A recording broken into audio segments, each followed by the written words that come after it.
أعوذ بالله من الشيطان الرجيم. بسم الله الرحمن الرحيم.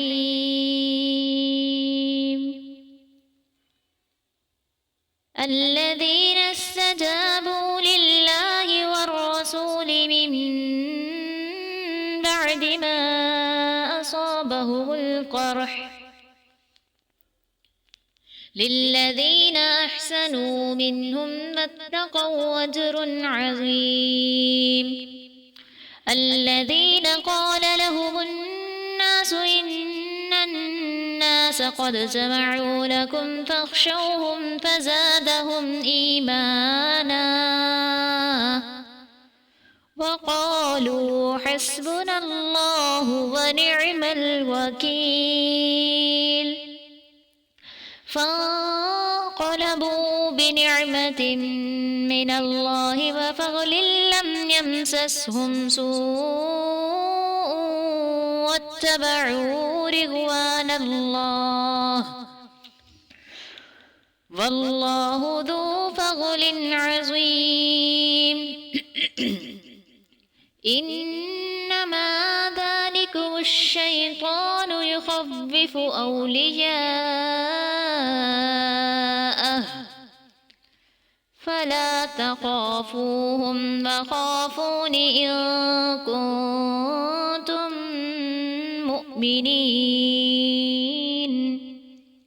ولا يحزنك الذين يسارعون في الكفر إنهم لن يضروا الله شيئا يريد الله ألا يجعل لهم حظا في الآخرة ولهم عذاب عظيم. إن الذين اشتروا الكفر بالإيمان لن يضروا الله شيئا ولهم عذاب أليم. ولا يحسبن الذين كفروا أنما نملي لهم خير لأنفسهم إنما نملي لهم ليزدادوا إثما ولهم عذاب مهين. ما كان الله ليذر المؤمنين على ما أنتم عليه حتى يميز الخبيث من الطيب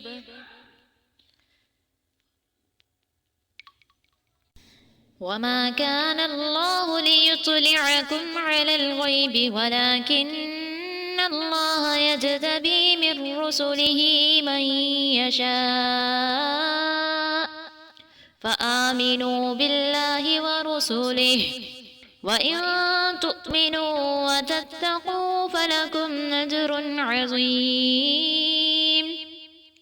ولا يحسبن الذين يبخلون بما آتاهم الله من فضله هو خير لهم بل هو شر لهم سيطبقون ما بخلوا به يوم القيامة ولله ميراث السماوات والأرض والله بما تعملون خبير.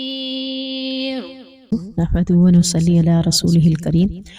أما بعد فأعوذ بالله السميع العليم من الشيطان الرجيم. بسم الله الرحمن الرحيم.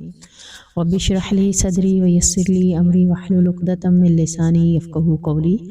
رب زدني علما رب زدني علما رب زدني علما. اللهم انفعني بما علمتني وعلمني بما ينفعني وزدني علما. الحمد لله على كل حال وأعوذ بالله من حال أهل النار. آمین ثم آمین. سورہ آل عمران آیت نمبر 172. الذين استجابوا لله والرسول من بعد ما أصابهم القرح، وہ جنہوں نے اللہ اور اس کے رسول کا حکم مانا اس کے بعد کہ انہیں زخم پہنچا. للذین احسنوا منہم واتقوا اجر عظیم، ان لوگوں کے لیے جنہوں نے نیکی کی اور متقی بنے بہت بڑا اجر ہے. یہ آیت بھی غزوہ احد سے ریلیٹڈ ہے. غزوہ احد میں جب نبی کریم صلی اللہ علیہ وسلم جنگ سے واپس ہوئے تو راستے میں انہیں خیال آیا کہ ہم نے یعنی مشرکین کو یہ خیال آیا کہ ہم نے تو ایک نہایت سنہرا موقع ضائع کر دیا ہے، کیونکہ وہ مسلمانوں کو شکست تو دے چکے تھے اور مسلمانوں کو شکست دینے کے بعد ان کے مائنڈ میں تھا کہ وہ خوفزدہ ہوں گے، ہم سے بے حوصلہ ہو گئے ہوں گے، کیونکہ شکست کی وجہ سے ان کے حالات جو ہوں گے وہ اس وقت خوفزدگی والے ہوں گے. تو انہوں نے سوچا کہ کیوں نہ ہم اس سے فائدہ اٹھا کر مدینہ پر بھی حملہ کر لیتے، ہم نے یہ صحیح نہیں کیا. تو ابھی وہ یہ سوچ کر پلاننگ کر ہی رہے تھے اور دوبارہ پلٹنا ہی چاہتے تھے، اور ان کا مقصد کیا تھا کہ مدینہ میں بھرپور حملہ کر کے مدینہ کو نیست و نابود کر کے سرزمین سے اسلام کے پودے کو ہی مٹا دیا جائے. ادھر مدینہ پہنچ کر نبی کریم صلی اللہ علیہ وسلم کو بھی اندیشہ ہوا کہ جس طرح انہوں نے ہمیں شکست دے دی ہے تو ہو سکتا ہے کہ وہ دوبارہ ہمارے اوپر پلٹ آئیں اور پلٹ آنے کے بعد وہ ہمیں نیست و نابود کرنے کی کوشش کریں. تو لہٰذا نبی کریم صلی اللہ علیہ وسلم نے بھی اپنے صحابہ کو حکم دیا کس طرح سے لڑنے کے لیے، کہ انہیں لڑنے کے لیے آمادہ کیا. تو آپ صلی اللہ علیہ وسلم کے کہنے پر انہوں نے اطاعت بجا لائی. تو یہ آیت اسی کے متعلق ہے کہ وہ جنہوں نے اللہ اور اس کے رسول کا حکم مانا اس کے بعد کہ انہیں زخم بھی پہنچا، یعنی میدان احد میں انہیں تکلیفیں پہنچ چکی تھیں، وہ زخمی بھی تھے اور بہت زیادہ ان کے باوجود ان کے رشتہ دار، ان کے بیٹے کئی شہید بھی ہو چکے تھے. اس کے باوجود بھی جب نبی کریم صلی اللہ علیہ وسلم نے حمر الاسد کے موقع پر انہیں اکٹھا کرنے کا حکم دیا کہ مسلمانوں کا یہ قافلہ مدینہ سے 8 میل کے فاصلے پر حمر الاسد پر پہنچ جائے، تو صحابہ اس بات کو ماننے کے لیے تیار ہو گئے. انہوں نے چوچرا نہ کی بلکہ انہیں زخم بھی پہنچے ہوئے تھے، پھر بھی وہ لڑنے کے لیے تیار ہو گئے. تو اللہ تعالیٰ نے نبی کی اطاعت کرنے کی وجہ سے ان لوگوں کو خوشخبری سنائی کہ ان لوگوں کے لیے جنہوں نے نیکی کی، یعنی نبی کی اطاعت میں کیا ہے؟ نیکی ہے. اپنے آپ کو نہیں دیکھنا، اپنی زندگی کو نہیں دیکھنا، اپنے نفس کو نہیں دیکھنا، اپنی تکالیف کو نہیں دیکھنا، بلکہ کس کو دیکھنا ہے کہ اللہ کے نبی کیا حکم دے رہے ہیں. تو انہوں نے اللہ کے نبی کے حکم کو قبول کیا، اور اللہ کے نبی کا حکم دراصل اللہ رب العزت کا حکم. تو اللہ تعالیٰ نے یہی کہا کہ جنہوں نے اللہ اور اس کے رسول کے حکم کو قبول کیا بوجہ اس کے کہ وہ زخمی بھی تھے، تو اللہ تعالیٰ نے ان کی نیکی کو، جو یہ نیکی کی ہے انہوں نے اطاعت والی، تو اللہ تعالیٰ کہتے ہیں کہ یہ متقی بھی بن گئے اور بہت بڑے اجر کا باعث بھی بن گئے. تو اللہ تعالیٰ نے اس آیت میں مسلمانوں کے جذبہ اطاعت کی تعریف کی ہے. اگر آج ہم بھی اللہ اور اس کے رسول کی بات کو مان لیں تو اللہ تبارک و تعالیٰ کو یہ جذبہ ہمارا بھی پسند آ سکتا ہے. جیسے اللہ تعالیٰ نے صحابہ کی تعریف کی ہے، تو یہاں اللہ تعالیٰ نے صحابہ کی تعریف کرنے کے بعد یہ بتایا کہ ان کے اندر عمل کیا تھا؟ اطاعت، اللہ کے رسول کی اطاعت.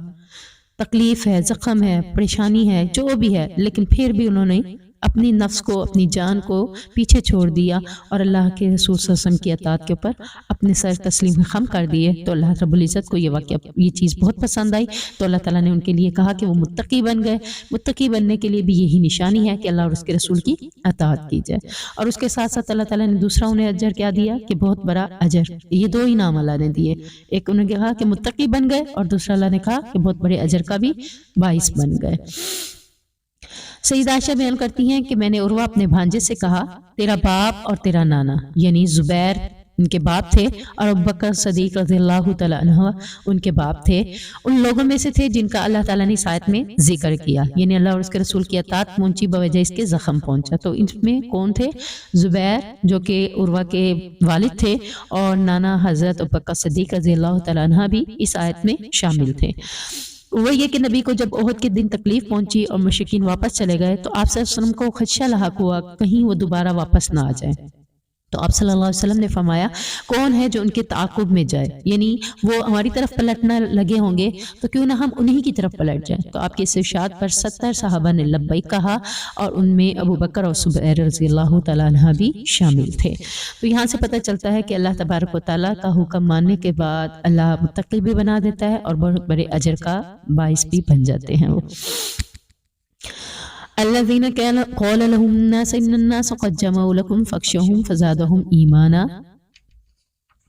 وہ لوگ کہ لوگوں نے ان سے کہا بے شک لوگوں نے تمہارے لیے فوج جمع کر لی ہے سو ان سے ڈرو، وقالوا حسبنا اللہ ونعم الوکیل، تو اس بات نے انہیں ایمان میں اور بھی زیادہ کر دیا۔ ابھی ساتھ میں ہم دیکھتے ہیں کہ یہ جو بات ہے کہ وہ لوگ کہ لوگوں نے ان سے کہا کہ بے شک لوگوں نے تمہارے پر فوج جمع کر لی، یعنی اب ڈرانے کے لیے شیاطین بھی ساتھ تھے اور ڈرانے کے لیے اپنے ہی لوگوں میں شیاطین کے چیلے چانٹے بھی شامل تھے۔ حمل الاسد کے موقع پر ابو سفیان نے بعض لوگوں کی خدمات حاصل کی اور ان کے ذریعے، یعنی ابو سفیان کون تھا؟ کافروں میں سے تھا، اور اس نے بعض لوگوں کی خدمات حاصل کی جو وہ بعض لوگ ان سے کہہ رہے تھے کہ مسلمانوں میں جا کر یہ افواہ پھیلا دی جائے۔ تو پتہ چلا کہ مسلمانوں میں خوف پھیلانے کے لیے بھی یہ لوگ اپنے ہی کارندوں کو، اپنے ہی ایجنڈوں کو، اپنے ہی لوگوں کو مسلمانوں میں آ کر طرح طرح کی باتیں پھیلوانے کا باعث بن جاتے ہیں اور مسلمان اس خوف و ہراس میں آ جاتے ہیں۔ تو یہاں بھی انہوں نے خوف و ہراس پیدا کرنے کے لیے ابو سفیان نے کچھ لوگوں کی مدد حاصل کی اور ان کے ذریعے مسلمانوں میں یہ افواہ پھیلائی کہ مشرکین مکہ لڑائی کے لیے بھرپور تیاری کر رہے ہیں، تاکہ یہ سن کر مسلمانوں کے حوصلے کیا ہو جائے؟ پست ہو جائے کہ وہ لڑنے کے لیے آئے ہی نہ۔ اور آج بھی ہم مسلمانوں کے اندر طرح طرح کی افواہیں پھیلا کر ہمیں اسلام سے دور کیا جا رہا ہے کہ اگر تم اسلام پہ عمل کرو گے تو یہ ہوگا وہ ہوگا، یعنی ہم مسلمانوں کے حوصلے پست کر دیے گئے، جس کی وجہ سے آج ہم متقی بننے کی کیٹیگری میں آ ہی نہیں رہے۔ تو متقی کی اللہ تبارک و تعالیٰ اس آیت میں مزید بتا رہا ہے کہ اللہ رب العزت کے ہاں متقی کون بنتا ہے؟ جب مشرکین مکہ اپنی افواہیں پھیلائیں بھی صحیح اور یہ باتیں کر کے مسلمانوں کے حوصلے پست کرنا بھی چاہیں اور شیطان اپنے چیل و چانٹوں کے ذریعے بھی، لیکن اس موقع پر مسلمان کیا کرتے ہیں؟ اس قسم کی افواہیں سن کر خوفزدہ ہونے کی بجائے اللہ نے ان کی تعریف کی کہ کیا کرتے ہیں وہ؟ قالوا حسبنا اللہ ونعم الوکیل، وہ اللہ کو اپنا کارساز بنا لیتے ہیں اور کہتے ہیں کہ ہمیں اللہ کافی ہے، اللہ ہی اچھا کارساز ہے۔ اور اس بات کو سننے کے بعد وہ خوفزدہ ہونے کی بجائے مزید عزم آ جاتا ہے ان کے اندر، ولولہ آ جاتا ہے، سرشار ہو جاتے ہیں، یعنی یہ افواہیں ان کو نیست و نابود بھی نہیں کرتی، ان کے حوصلوں کو پست بھی نہیں کرتی اور انہیں خوفزدہ بھی نہیں کرتی، بلکہ وہ سمجھ جاتے ہیں کہ یہ افواہیں ہیں اور ان افواہوں کی وجہ سے ان کا ایمان اور بھی بڑھ جاتا ہے اور وہ کیا کہتے ہیں؟ حسبنا اللہ ونعم الوکیل۔ تو ان آیات سے یہ بھی ثابت ہو گیا کہ مسلمانوں کو کوئی بھی تکلیف آئے، کوئی بھی مصیبت کا وقت آئے تو اہل ایمان کا شیوا اللہ پر توکل کرنا ہوتا ہے۔ مومن کا شیوا کیا ہے؟ اللہ پر اعتماد اور اللہ پر توکل، کہ اللہ ہی کے لیے، اللہ ہی کے لیے ہم سب، اللہ ہی ہمارا کارساز ہے، اللہ ہی ہمیں کافی ہے۔ سیدنا عبداللہ بن عباس بیان کرتے ہیں کہ حسبنا اللہ ونعم الوکیل کا کلمہ ابراہیم علیہ السلام نے اس وقت کہا تھا جب انہیں آگ میں ڈالا گیا تھا، یعنی نمرود نے جب ان کی بتوں کو توڑنے کی وجہ سے انہیں آگ میں ڈالا تھا تو ابراہیم علیہ السلام نے بھی یہ کلمہ کہا تھا حسبنا اللہ ونعم الوکیل، کہ اللہ ہی مجھے کافی ہے اور وہ میرا اچھا کارساز ہے۔ اور آپ صلی اللہ علیہ وسلم نے یہ کلمات اس وقت کہے جب لوگوں نے کہا کہ فوج جمع کر لی ہے، یعنی یہ جو آیت ہم پڑھ رہے ہیں اس آیت کے موقع پر نبی کریم صلی اللہ علیہ وسلم نے بھی یہی کہا کہ اب لوگوں نے خوف و ہراس پیدا کرنا چاہا، لوگوں نے ان کو خوفزدہ کر کے پیچھے ہٹنے کے لیے یہ باتیں افواہیں پھیلائیں، تو اس بات سے انہیں ایمان میں زیادہ اللہ تعالیٰ نے کر دیا اور انہوں نے بھی یہی کہا کہ حسبنا اللہ ونعم الوکیل۔ تو اب ہمیں بھی پتہ چلتا ہے کہ اس آیت کو جو کہ اس کلموں کو جو کہ حضرت ابراہیم علیہ السلام نے مصیبت کے وقت پڑھے اور آپ صلی اللہ علیہ وسلم نے بھی اپنی مصیبت کے وقت میں یہی کلمات کہے اور مومن مسلمانوں نے یعنی صحابہ کرام نے بھی ہر قسم کی برائی سے محفوظ رہ کر اللہ کی نعمت اور فضل کے ساتھ اللہ کا نعمت اور اللہ کے فضل مانگا اور اللہ ہی کافی اور کارساز مانگا، تو اللہ تبارک و تعالیٰ نے ان کی مدد کی اور اللہ تبارک و تعالیٰ نے ان کو کافروں کی جڑوں کو اکھاڑ دیا اور کافر نیست و نابود ہو کے واپس گئے اور مسلمان اللہ کی رحمت و فضل کے ساتھ واپس پلٹ آئے۔ تو اس کلمے کو ہم بھی کثرت کے ساتھ پڑھیں، جب بھی مصیبت آئے، جب بھی پریشانی آئے، تو انشاءاللہ العزیز اللہ ہمیں بھی توکل کے ساتھ پڑھنا ہے۔ توکل کے ساتھ جب پڑھیں گے تو اللہ تعالیٰ ہمیں بھی اس مشکل وقت میں اور اس مصیبت کی گھڑی سے ہمیں نکال دے گا۔ تو اللہ تعالیٰ نے اگلی آیت میں کیا کہا؟ فَانْقَلَبُوا بِنِعْمَةٍ مِّنَ اللَّهِ وَفَضْلٍ لَّمْ يَمْسَسْهُمْ سُوءٌ وَاتَّبَعُوا رِضْوَانَ اللَّهِ وَاللَّهُ ذُو فَضْلٍ عَظِيمٍ۔ جب انہوں نے اللہ کو اپنا کافی بنایا، اللہ کو اپنا کارساز بنایا، تو اللہ کی طرف سے وہ عظیم نعمت اور فضل کے ساتھ لوٹے۔ یعنی جب کافروں نے بھی سنا کہ مسلمان دوبارہ حملہ کرنے کے لیے تیار ہیں اور واپس پلٹ رہے ہیں، تو کافروں نے پھر لڑائی کے لیے دوبارہ اپنے قدم آگے بڑھانے سے روک دیے، تو اللہ تعالیٰ نے بھی پھر مسلمانوں کے اوپر عظیم نعمت اور فضل کیا کہ وہ فضل کے ساتھ، اللہ کے فضل کے ساتھ واپس لوٹے، انہیں کوئی برائی نہیں پہنچی، انہوں نے اللہ کی رضا کی پیروی کی، تو اللہ تعالیٰ بھی ان پر بہت بڑے فضل والا ہے۔ یعنی اب اللہ تعالیٰ یہ دیکھنا چاہتا تھا کہ جب میرا حکم مان لیا تو اللہ کو اپنا کافی کارساز بنا لیا، اللہ پر توکل اور اعتماد کر لیا، تو اللہ تعالیٰ نے بھی انہیں ضائع نہ کیا بلکہ اللہ نے ان کے لیے راستے نکال دیے۔ انما ذالکم الشیطان یخوف اولیاءہ، یہ شیطان ہی تو ہے جو اپنے دوستوں سے ڈراتا ہے۔ تو اللہ تبارک و تعالیٰ نے مزید آگے یہ باتیں بتا دی کہ جو شخص ان شیطان کی باتوں کو، شیطان کے دوستوں کی باتوں کو، افواہوں کو اپنے لیے بہت بڑا سمجھ لیتا ہے اور ڈرانے والے ڈراتے ہیں اور ڈرنے والے ڈر جاتے ہیں، تو اللہ تعالیٰ نے مسلمانوں کو کہا کہ تمہاری یہ شایان شان نہیں ہے کہ تم شیطان کی باتوں سے ڈر جاؤ، بلکہ اللہ تعالیٰ کیا فرما رہے ہیں کہ یہ اپنے منافق دوستوں سے ڈرا رہا ہے۔ شیطان تمہیں کہاں سے ڈرا رہا ہے؟ اپنے دوستوں سے۔ تو یہاں اللہ تعالیٰ نے اپنے دوستوں کا لفظ استعمال جو کیا ہے، اس کی کیٹیگری میں کون آتے ہیں؟ منافق، کیونکہ اللہ تبارک و تعالیٰ نے سورۃ نور میں بھی منافقوں کا ذکر کرتے ہوئے کہا کہ یہ ناپاک لوگ ہیں، نجس یعنی گندی سوچ والے لوگ ہیں۔ تو یہاں بھی اللہ تعالیٰ کیا کہہ رہے ہیں کہ یہ منافق گندی سوچ ان کی ہے، کیا کرتے ہیں؟ مسلمانوں کو افواہیں پھیلا کر کہ تم بھی نہ جاؤ، تم بھی نہ لڑو، تم بھی اللہ کے راستے میں نہ نکلو، یہ دشمن تمہارے سر پہ چڑھ دو رہا ہے، تم گھروں میں رہو گے تو موت سے بچ جاؤ گے۔ یہ مختلف قسم کی افواہیں پھیلانے والے لوگ کون ہیں؟ منافق۔ اور منافقوں کا سردار کون ہے؟ عبداللہ بن ابی تھا اس دور میں، لیکن یہاں اللہ تعالیٰ کہہ رہا ہے شیطان کے چیلے ہیں، یہ شیطان کے دوست ہیں۔ شیطان ان کو اپنا بنا لیتا ہے اور پھر انہیں جیسے موو کرنا چاہتا ہے کرتا ہے، گاڑی کا اسٹیئرنگ کے طور پر انہیں بنا لیتا ہے اور پھر گاڑی کا اسٹیئرنگ جیسے ہم موو کرتے ہیں گاڑی اسی طرف مڑ جاتی ہے۔ تو یہ منافقوں کو اپنا دوست بنانے کے بعد منافقوں سے وہی کام لیتا ہے جو ہم آج اپنی گاڑی سے کام لیتے ہیں کہ جہاں جس طرف جانا چاہیں ویسے چل پڑتے ہیں۔ تو یہ منافق کو ویسے ہی چلاتا ہے اور منافق اس کے کہنے پر ویسے ہی چل پڑتا ہے۔ تو اللہ تعالیٰ نے منافقوں کا پردہ بھی چاک کر دیا کہ یہ منافق کس کے دوست ہیں؟ شیطان کے دوست ہیں۔ اور یہ کیا ڈرا رہے ہیں؟ یہ تمہیں کافروں سے ڈرا رہے ہیں۔ تو اللہ تعالیٰ نے کہا فَلَا تَخَافُوهُمْ، مسلمانوں کو چاہیے کہ ان سے نہ ڈریں، وَخَافُونِي، کس کا ڈر لے آئیں؟ اللہ کے سوا کسی کا ڈر نہ لے آئیں۔ مسلمانوں کے دل میں کس کا خوف ہونا چاہیے؟ اللہ کا۔ موت کا خوف بھی نہیں ہونا چاہیے، کافروں کا خوف بھی نہیں ہونا چاہیے، کافروں کی بھاری جماعت کا خوف بھی نہیں ہونا چاہیے، لڑنے سے بھی ڈرنے کا خوف نہیں ہونا چاہیے۔ موت اپنے وقت پر آئے گی، چاہے وہ لڑائی میں آئے یا نہ آئے، موت کا وقت نہیں لکھا تو وہ کبھی بھی نہیں آئے گی۔ تو موت سے ڈرنا، کافروں کی افواہوں سے ڈرنا، کافروں کی سازشوں سے ڈرنا ایک مسلمان کا، ایک مومن کا شیوا نہیں ہے، بلکہ اللہ تعالیٰ یہاں مسلمانوں کو بتا رہے ہیں کہ مسلمانوں کو اللہ کے سوا کسی سے نہیں ڈرنا چاہیے کہ لوگ کیا کہیں گے۔ ایون کہ لوگ جب نیکی کے راستے پر چلتے ہیں، ایمان والے راستے کو اپنانا پسند کرتے ہیں، دین کی راستوں پر چل پڑتے ہیں، اللہ اور اس کے رسول کی اطاعت کی طرف آتے ہیں، تو لوگوں کا ڈر ان کے ذہنوں میں آتے ہوئے وہ پھر پیچھے ہٹ جاتے ہیں کہ لوگ کیا کہیں گے، ہم نہیں کر سکتے، ہم اس پر عمل نہیں کر سکتے۔ تو اللہ تعالیٰ نے یہ آیت ہمارے لیے بھی اتاری ہے کہ جب تمہارے پاس علم آ جائے تو تم لوگوں سے نہیں ڈرو، لوگوں کی افواہوں سے نہ ڈرو، لوگوں کی باتوں سے نہ ڈرو، بلکہ کس سے ڈرو؟ اللہ رب العزت سے ڈرو۔ ان کنتم مؤمنین، کون ہو اگر تم مومن ہو؟ یعنی اللہ رب العزت کہہ رہے ہیں کہ اگر مومن ہے تو مومنوں کو ان کی خبروں سے، ان کی باتوں سے ڈرنے کی بجائے اللہ سے ڈرنا چاہیے اور اللہ کا خوف اپنے دل میں رکھتے ہوئے اللہ پر اعتماد اور بھروسہ بھی کرنا چاہیے۔ تو پتہ چلا کہ آج کل اخبار، ریڈیو، ٹی وی، انٹرنیٹ وغیرہ جھوٹ پھیلانے اور خوف زدہ کرنے کے لیے شیطان کے ہی آلات ہیں۔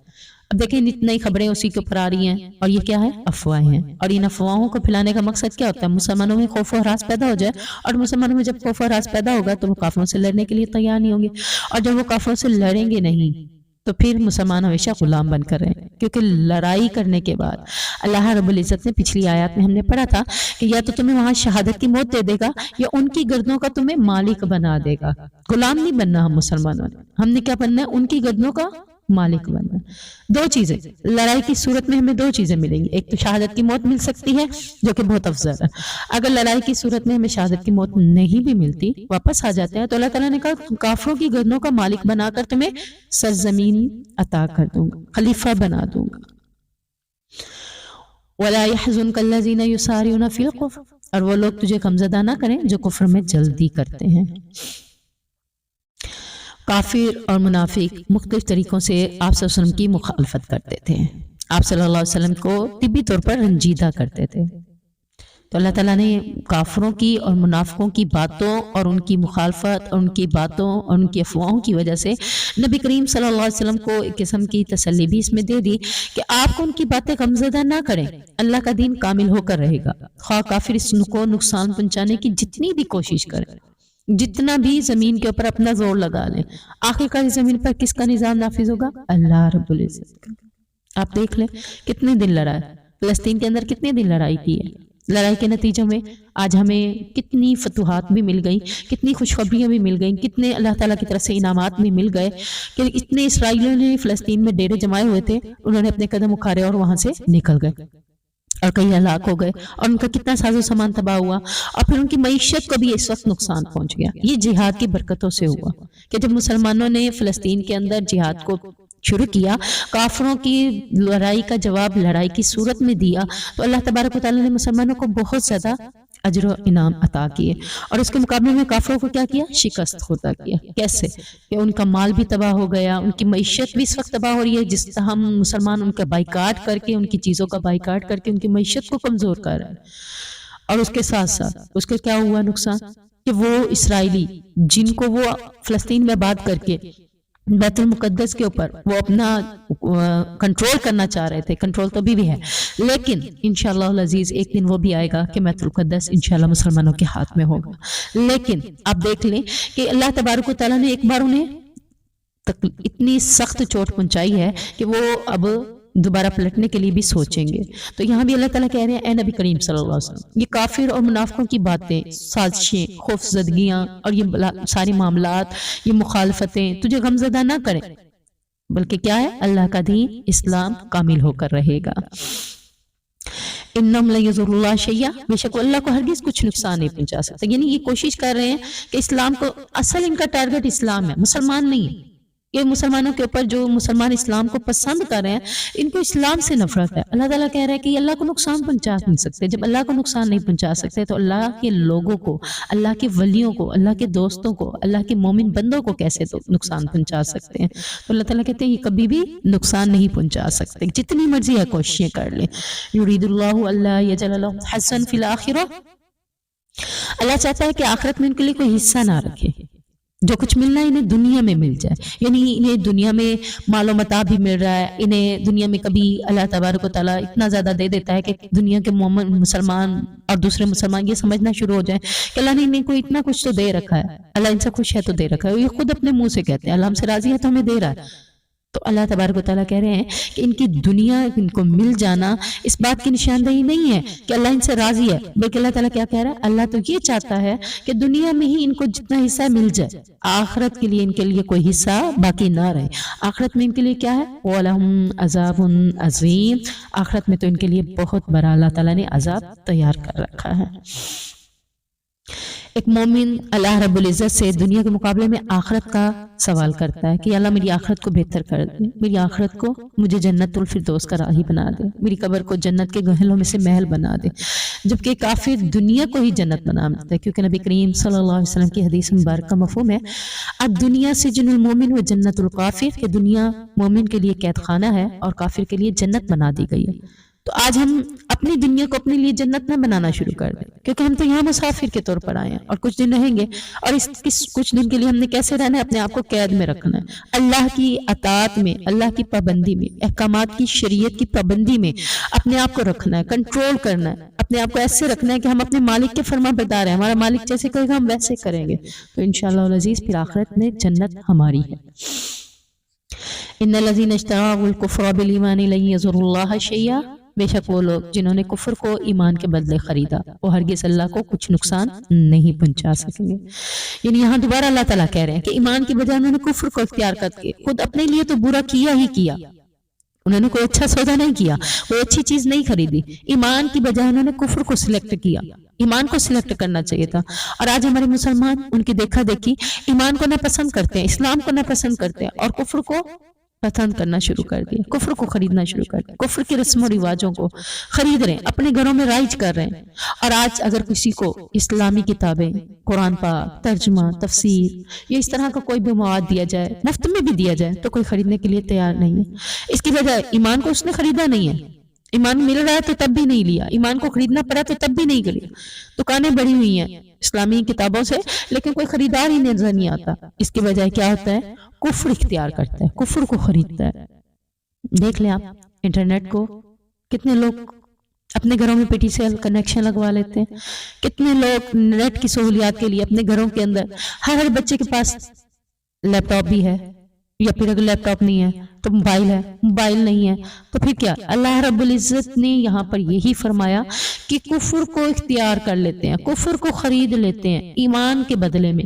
نماز کو کوئی نہیں لیتا، مسجد میں کوئی نہیں آتا، ہم اپنے بچوں کو، مسلمانوں کو مسجد کے ساتھ دل نہیں لگاتے، امام نہیں بنانا چاہتے، مسجدوں کا امام نہیں بنانا چاہتے، دین کا مجاہد نہیں بنانا چاہتے۔ وجہ کیا؟ کہ ہم بھی یہی سمجھ رہے ہیں کہ کفر کو خرید لو۔ کفر کو خریدنے سے کیا ہوگا؟ اللہ رب العزت کہہ رہے ہیں کہ یہ اپنے آپ کو ہی نقصان پہنچا رہے، اللہ کو نقصان نہیں پہنچا رہے۔ اب ایک انسان کے پاس اسلام بھی ہے، اسلام کی باتیں بھی ہیں، اسلام کے اصول بھی ہیں، اسلام کے احکامات کی، شریعت کی پابندی بھی ہے، لیکن اس کے باوجود وہ کفر کو سلیکٹ کر لیتا ہے۔ نہیں بھی، ہماری خوشی کے موقع پر یہ بھی ہوگا، وہ بھی ہوگا، ہم ایسا بھی کریں گے، ویسا بھی کریں گے۔ کس کو خرید رہے ہیں؟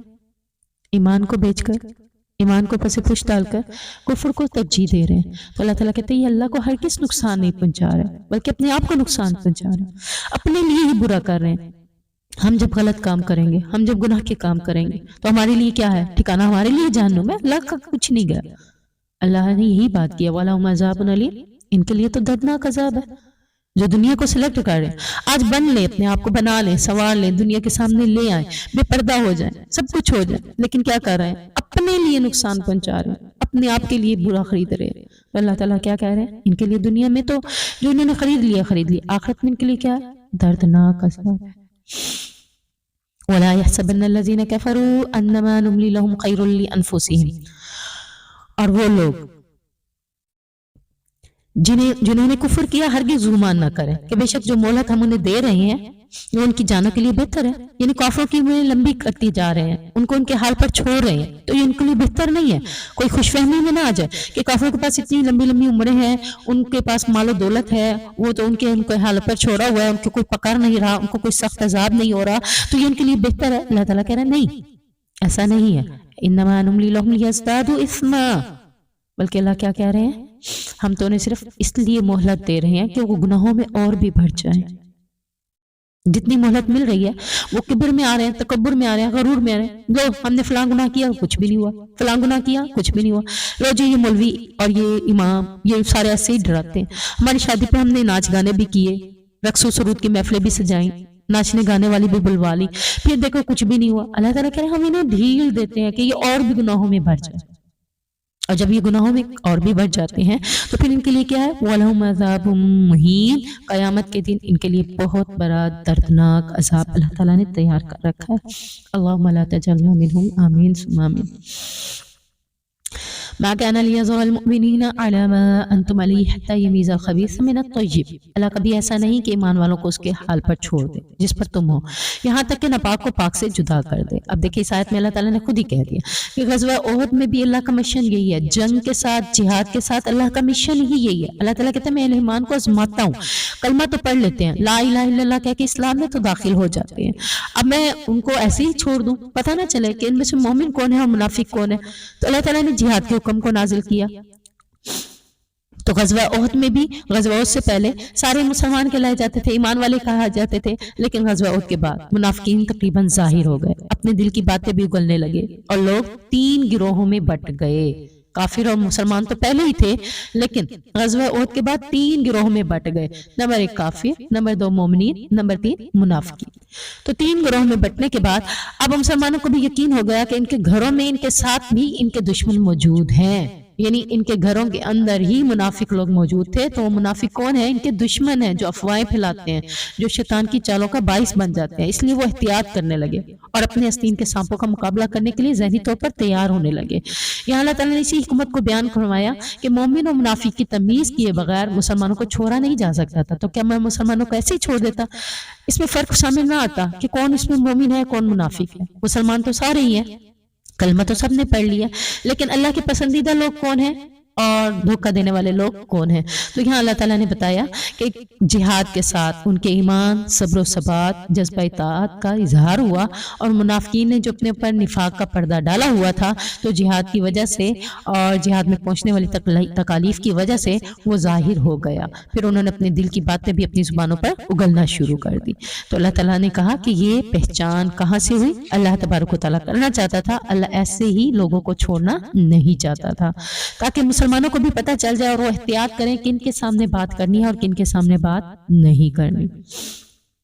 وما كان الله ليطلعكم على الغيب ولكن الله يجتبي من رسله من يشاء، اور اللہ کبھی ایسا نہیں کہ تمہیں غیب پر مطلع کر دے، اور لیکن اللہ اپنے رسولوں میں سے جسے چاہتا ہے اسے چن لیتا ہے۔ فآمنوا باللہ ورسولہ، پس اللہ اور اس کے رسول پر تم بھی ایمان لے آؤ۔ وإن تؤمنوا وتتقوا فلکم اجر عظیم، اگر تم ایمان لے آؤ اور متقی بن جاؤ تو تمہارے لیے بھی بہت بڑا اجر ہے۔ سب سے پہلے ہم دیکھتے ہیں کہ اللہ تبارک و تعالیٰ کیا کہہ رہا ہے کہ اگر اللہ تعالیٰ اس طرح ابتلاء و آزمائش کے ذریعے سے لوگوں کے حالات اور ان کے زہر و باطل کو نمایاں نہ کرے تو تمہارے پاس کوئی غیب کا علم تو نہیں آتا نا، جس سے تمہیں یہ پتہ چل جائے، تم جان سکو کہ تم میں سے منافق کون ہے اور خالص مومن کون۔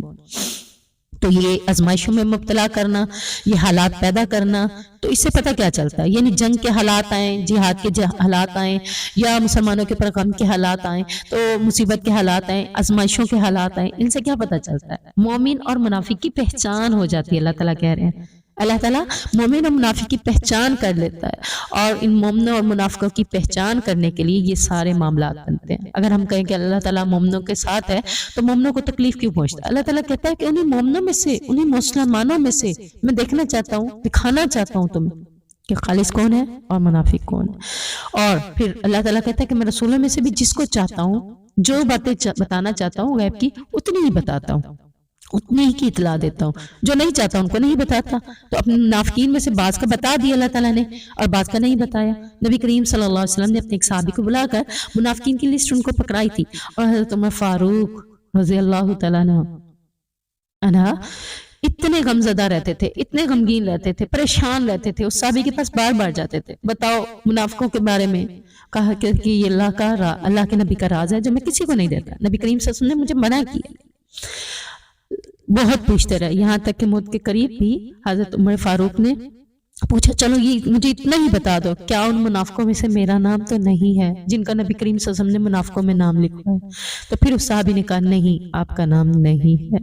یعنی ان کو اتنی فکر تھی، ایمان کے باوجود، عمل صالح کے باوجود، اللہ کا ڈر خوف کے باوجود، کہیں میرا نام منافقوں میں تو نبی نے نہیں لکھوایا۔ اور آج ہم منافقوں والی خصلتیں اپنا کر، منافقوں والی عادتیں اپنا کر بھی اپنے آپ کو مومن میں شامل کر لیں۔ تو اللہ تعالیٰ کہتا ہے میں جس کو چاہتا ہوں جتنی باتیں بتانا چاہتا ہوں، تو رسولوں میں سے بھی اتنے کو ہی اتنی باتیں بتاتا ہوں۔ تو رسول بھی عالم الغیب نہیں ہوتے، نہ ہی عالم الغیب بن جاتے ہیں۔ عالم الغیب کس کی ذات ہے؟ اللہ تبارک و تعالیٰ کی ذات ہے۔ آگے اللہ تعالیٰ کہتا ہے وَإِن تُؤْمِنُوا وَتَتَّقُوا فَلَكُمْ أَجْرٌ عَظِيمٌ۔ مسلمانوں کا یہ کام نہیں ہے کہ رسول اللہ صلی اللہ علیہ وسلم سے اپنی مرضی کی غیب کی باتیں بتانے کا مطالبہ کریں کہ ہمیں بتائیں کہ آپ بس کیا کیا باتیں ہیں، کیا کیا معاملات ہیں۔ ان کا کام کیا ہوتا ہے؟ اللہ اور اس کے رسول پر ایمان لانا، ایمان لانے کے بعد تقوی اختیار کرنا۔ تو ان کے لیے پھر اللہ نے کیا کر دیا؟ اجر عظیم۔ اب یہاں بھی اللہ تعالیٰ نے دوبارہ ان دو باتوں کو نشاندہی کر لی کہ مسلمان کا کام ہی کیا ہے۔ مسلمان کا کام اللہ اور اس کے رسول پر ایمان لانا، ایمان لانے کے بعد تقوی کو اختیار کرنا، تو پھر اللہ کی طرف سے انہیں اجر عظیم بھی مل جاتا ہے۔ وَلَا يَحْسَبَنَّ الَّذِينَ يَبْخَلُونَ بِمَا آتَاهُمُ اللَّهُ مِنْ فَضْلِهِ هُوَ خَيْرٌ لَّهُمْ، اور وہ لوگ جو اس میں بخل کرتے ہیں جو اللہ نے انہیں اپنے فضل سے دیا ہے، ہرگز گمان نہ کریں کہ وہ ان کے لیے اچھا ہے۔ اس آیت میں اللہ تعالیٰ نے مال کی قربانی، پیچھے جان کی قربانی، جہاد میں، جہاد کے رستوں میں چلتے ہوئے جان کی قربانی کے حوالے سے ہم پڑھتے رہے۔ اب یہاں پر اس آیت میں کیونکہ جہاد جہاں جان سے ہوتا ہے وہاں مال سے بھی ہوتا ہے، تو اس آیت میں اللہ تعالیٰ نے اپنی راہ میں جان کی قربانی دینے کی ترغیب دلانے کے بعد اس آیت میں مال کی قربانی دینے پر زور دیا اور بخیلوں کے لیے شدید وعید کا ذکر کیا کہ وہ یہ نہ سمجھیں کہ مال جمع کرنا ان کے لیے نفع بخش ہے، بلکہ بل هو شر لهم، ان کے لیے قیامت کے دن عذاب علیم کا سبب بنے گا۔ مال کے پر مال جمع کرتے جانا، نہ اس کی زکوٰۃ ادا کرنا، نہ اس کو اللہ کی راہ میں خرچ کرنا، اللہ کے راستے میں دینے کے لیے بخیلی کا راستہ اپنانا، اپنے ہاتھوں کو تنگ کر دینا، تو اللہ تعالیٰ کہہ رہے ہیں کہ وہ انہیں فائدہ نہیں دے رہا بلکہ قیامت کے دن کے لیے ان کے لیے عذاب علیم کا سبب بنے گا، شر برا. فَيُطَوِّقُونَ مَا بَخِلُوا بِهِ يَوْمَ الْقِيَامَةِ، کیا ہوگا؟ اللہ کے نبی اللہ رب العزت فرما رہے ہیں کہ ان قریب قیامت کے دن انہیں اس چیز کا توق پہنایا جائے گا جس میں انہوں نے بخل کیا، یعنی مال کا توق. اب ہم اس کو حدیثوں سے دیکھتے ہیں کہ آپ صلی اللہ علیہ وسلم نے فرمایا ظلم سے بچو کیونکہ ظلم قیامت کے دن کئی اندھیرے ہوگا، اور بخیلی سے بچو کیونکہ اس نے تم سے پہلے لوگوں کو برباد کر دیا. اس نے ابھار کر انہیں اس بات پر آمادہ کر دیا کہ انہوں نے اپنے خون بہا دی اور اپنے آپ پر حرام چیزیں حلال کر لی. یعنی بخیلی کرنے کی وجہ سے اللہ تعالیٰ نے انہیں اس بات کے پر آمادہ کیا کہ انہوں نے اپنے ہی لوگوں کے خون بہائے اور اپنے پر اپنی ہی حلال کردہ چیزیں حرام کر دی. اور نبی کریم صلی اللہ علیہ وسلم کے بارے میں آتا ہے کہ آپ صلی اللہ علیہ وسلم ہر نماز کے بعد، اکثر نماز کے بعد یہ دعا کیا کرتے تھے، اللہم انی اعوذ بک من الجبن واعوذ بک من البخل واعوذ بک من ان ارد الى ارذل الامور واعوذ بک من فتنۃ الدنیا وعذاب القبر. اے اللہ میں تیری پناہ مانگتا ہوں بزدلی سے، تیری پناہ مانگتا ہوں بخل سے، تیری پناہ مانگتا ہوں اس بات سے کہ میں نے کمی عمر کی طرف لوٹایا جاؤں، اور تیری پناہ مانگتا ہوں دنیا کے فتنے سے اور قبر کے عذاب سے. دیکھیں ایک ہی دعا ہے اور اس دعا میں 8 چیزوں سے پناہ مانگی گئی ہے. اس دعا کو یاد کریں انشاءاللہ العزیز، اور اپنی زندگی میں آپ بھی کوشش کریں ہر نماز کے بعد اسے پڑھنے کی. ہر نماز کے بعد نہیں تو چلتے پھرتے اٹھتے بیٹھتے جب بھی یاد ہے اس دعا کو پڑھیں. ایک اور حدیث میں آتا ہے نبی کریم صلی اللہ علیہ وسلم نے فرمایا آدمی میں بدترین خصلت سخت گھبراہٹ میں ڈال دینے والی حد سے بڑی ہوئی کنجوسی اور سخت بزدلی ہے. یعنی اللہ رب العزت جو ڈھیل دیتا ہے، ڈھیل دینے کی وجہ سے اس کے اندر جو بری خصلتیں پیدا ہو جاتی ہیں تو وہ کنجوسی اور سخت بزدلی ہے. آپ صلی اللہ علیہ وسلم نے فرمایا جس شخص کو اللہ تعالیٰ مال دے اور اس کی زکوٰۃ ادا نہ کرے تو اس کے مال کو ایک گنجے سام کی شکل دے دی جائے گی جس کی آنکھوں پر 2 سیاہ نقطے ہوں گے، اور اس کا قیامت کے دن اسے توق پہنا دیا جائے گا. وہ اسے اس کے دونوں کناروں سے پکڑے گا اور کہے گا انا کنزن، میں تیرا مال ہوں، میں تیرا خزانہ ہوں. پھر اس موقع پر اللہ کے نبی صلی اللہ علیہ وسلم نے اس طرح کی آیتیں تلاوت کی. وَلِلَّهِ مِيرَاثُ السَّمَاوَاتِ وَالْأَرْضِ، اور اللہ ہی کے لیے میراث ہے زمین و آسمان کی. یعنی زمین و آسمان کس کا ہے؟ اللہ تعالیٰ کا. جو جس مال و دولت کو تم نے اپنا مال و دولت سمجھ لیا یہ تمہارا نہیں، آج آپ کا ہے، آپ کے مرنے کے بعد کل آپ کے ورثہ کا ہوگا. دیکھیں کوئی بھی اپنے ساتھ کوئی زمین لے کے گیا، کوئی جائیداد لے کے گیا، کوئی مال لے کر گیا، تو اللہ تعالیٰ یہی کہہ رہا ہے آسمان و زمین کا میراث تو اللہ کی ہے. تمام مال و دولت کا حقیقی وارث تو اللہ تعالیٰ ہے. جس مال کے بظاہر تم وارث بنائے گئے پھر اس میں بخل کیوں کرتے؟ وہ تمہارا مال ہی نہیں ہے، وہ تو اللہ نے تمہیں دیا ہے. اب اللہ دیکھنا یہ چاہتا ہے کہ جب اللہ نے تمہیں دیا تو تم اس کے راستے میں خرچ بھی کرتے ہو کہ نہیں. اس میں بخل سے تو کام نہیں لیتے. اگر بخل سے کام لیا تو پھر کیا ہوگا؟ اللہ رب العزت کی طرف سے بھی وعید ہے کہ ان قریب تمہیں قیامت کے دن توق پہنایا جائے گا. اور حدیث میں بھی ہم نے جان لیا کہ جو زکوٰۃ ادا نہیں کرتا، مال کو جمع کرتا رہتا ہے، تو وہی مال ان کو گنجے سام کی شکل میں ان کے گلے کا توق بنا دیا جائے گا. واللہ بما تعملون خبیر، اور اللہ جو کچھ بھی تم کرتے ہو خبردار ہے. اللہ ہمیں نیکی کے راستوں پر چلنے کی توفیق دے. اللہ اپنے راستوں میں خرچ کرنے کی توفیق عطا فرمائے. جتنا مال آئے اللہ کے راستے میں بھی ضرور خرچ کرنے والا بنے، کیونکہ ہر دن کا صدقہ نبی کریم صلی اللہ علیہ وسلم نے اس کے لیے خوشخبری سنائی کہ فرشتے اس کے لیے اس کے حق میں دعا کر کے جاتے ہیں. تو اللہ تعالی ہمیں عمل کرنے کی توفیق عطا فرمائے.